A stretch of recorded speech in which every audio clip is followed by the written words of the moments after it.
Okay, the next component is psychological screening.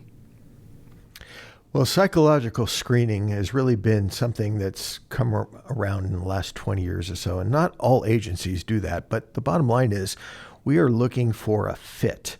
And oftentimes, based on our work schedule and the closeness of our environment together, we want someone that can get along with others.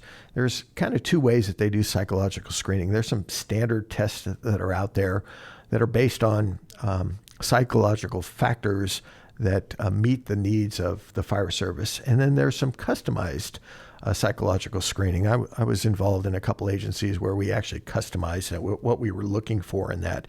And the process, again, can be made up of a written examination and an in-depth oral examination that's also recorded.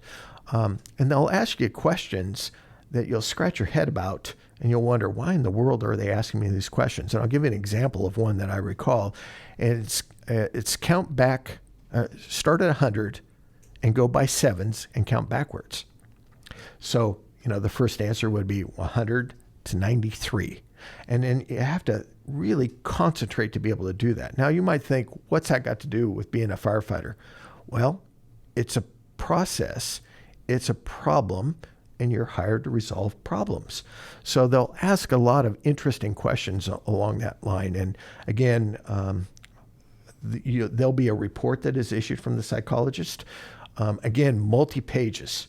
And what they will go through, and they'll look at compatibility to the work, the ability to get along with others, the ability to serve the community. Those are really the broad, general things that they look at. I actually went through a psychological screening when we first implemented that in the Novato Fire Protection District. And, the bottom line is I kind of shook my head when I went through the process.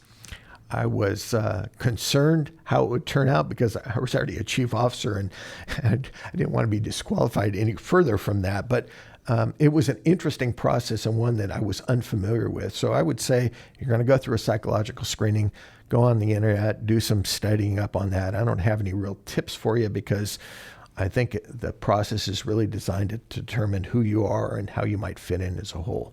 So that's my little spiel on psychological screening. I've looked at several of them, and what I also always did, particularly when I was a personnel officer in Novato, was when we terminated somebody, I went back and looked at the psychological screening to determine, did they mark this or did they determine that this might be an issue? And oftentimes they were right on the money. So if someone was let go because they had poor customer service, if you went back and looked at the psychological screening, they didn't do well in that area. And again, I can't tell you how it was determined necessarily because psychologists do that for us, but there was a correlation between the two. So I would share that with you that, do a little research on that. I don't know if you can fake it. I don't think you can. And I think that's the reason why we use them.